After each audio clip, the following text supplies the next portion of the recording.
In today's video, I am going to be comparing Scottie Barnes to Evan Mobley, two of the players in the NBA who could be winning Rookie of the Year this year. These are two amazing players, so let's get down. Let's check them out. So one thing that is very similar between these two players is their ability to handle the ball and also be able to pass the ball as well, as we see here. Being a 7-footer, being able to basically get around pretty much any player with your handles is extremely important. If you are also going to be a tall player like Evan Mobley, you need to do this as well. Work on your handles. I also like his ability to shoot. Here he is out on the corner, and watch what he does, especially with his feet, when he receives this ball. If we rewind just a bit, he gets that kick out pass, and as soon as he is about to catch it, he hops into his shot. This is exactly where he wants his feet, so when he catches that ball, he gets his feet set so that he can go up for his shot.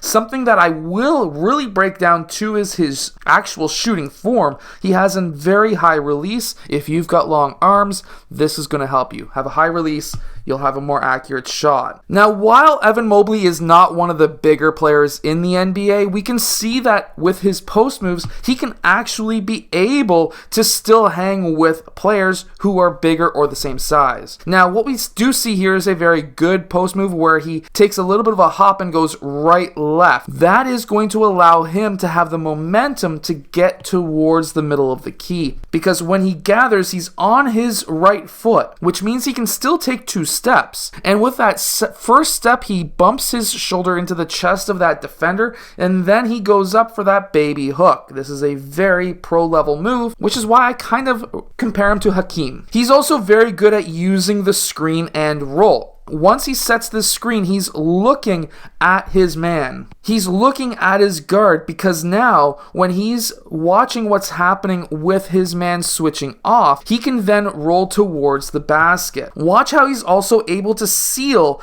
that man, that defender who he's just screened for, how he's able to seal him behind him, using his hands to direct that player.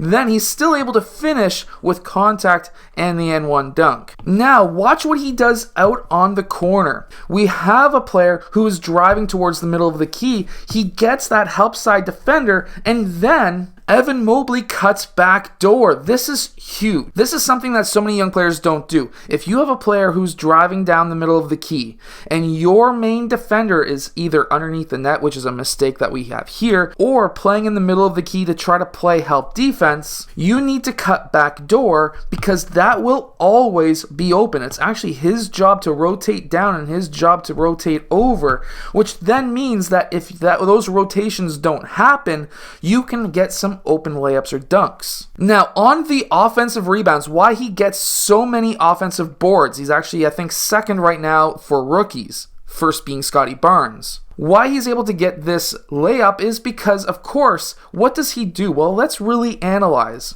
If you want to get an offensive rebound, you need to get your man essentially underneath the net. That then gives you the ability to jump for the rebound, and that's what he does. He pretty much pins that man underneath that rim, which then means that this man can't jump up very accurately, or at least successfully, to get that defensive board, which then allows you to get that offensive board over top of him. And by keeping that ball pretty much as high as he can, he brought it down to his waist for a second, but keeping it up high and going back straight up is very important. So many younger players will get that offensive rebound and then look to kick it out for threes, because, of course, the three-point shot is so important these days. However, I want every player, if you get an offensive rebound, try to go straight back up if you can.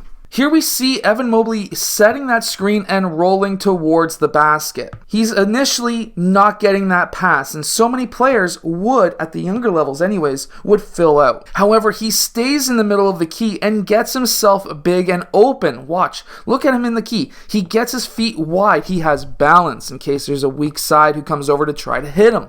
He gets wide. He gets his hands up ready for that pass. He gets the alley-oop. Obviously, he brings his hands down to get the momentum to get back up up for the dunk, but he keeps his hands up there so that in case they pass him that ball, he's ready for that pass.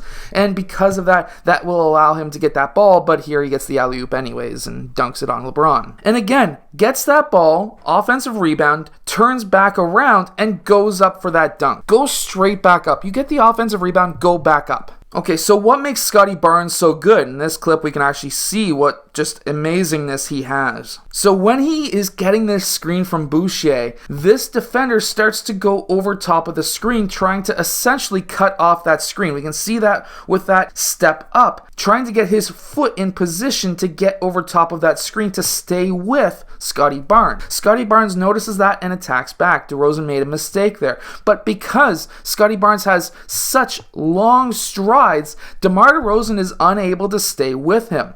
And then Scottie Barnes is able to gather that ball with one hand, which is huge, and then he goes in for that reverse. Something else about getting offensive rebounds, since we're really talking about this today, is just literally hitting it up. If you're not in position to get that board, if you can just get your hand on it at least and whack it towards the rim, at least you'll have a secondary chance to potentially get it. Now, he made the shot here, but if you can just kind of whack that ball, if you're not in position, if another rebounder is in better position than you, just try to get your hand on it so that you can at least have a secondary chance to get it. Now, this just really shows his ability to get the pass through. And so many players don't do bounce passes anymore. A lot of players these days do these big lob passes into the post. You don't necessarily need to do that. Being able to hit a very accurate bounce pass like this between players' feet and basically right up to VanVleet's hand, that's just something that you have to learn how to do for everybody. Scottie Barnes is also very good at battling it out against bigger players. Here he does a quick crossover and really uses his body and strength and shot fakes to be able to get that ball up. So this all starts with a quick jab crossover, and then he gets his shoulders below the shoulders of his defender. He's roughly 45 degree angle off the ground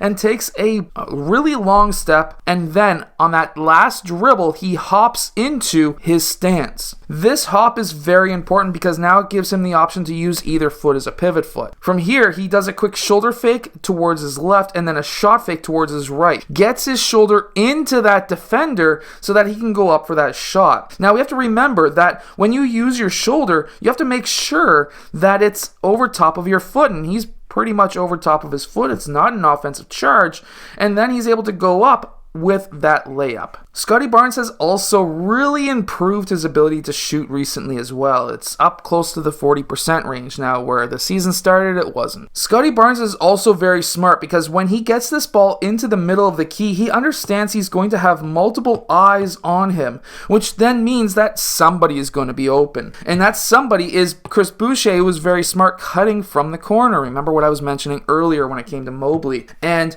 by cutting baseline, and if you're a player who understands how to play the game, which Scottie Barnes definitely knows how to, if you get that ball into the paint, you need to be looking for baseline cutters because that is going to give you so many opportunities. And that's what he's able to do here with Chris Boucher. Now, between these two players, they both play different positions. Evan Mobley is more of a center, yet he could play forward. And, of course, Scottie Barnes is a forward who could technically play guard and center as well.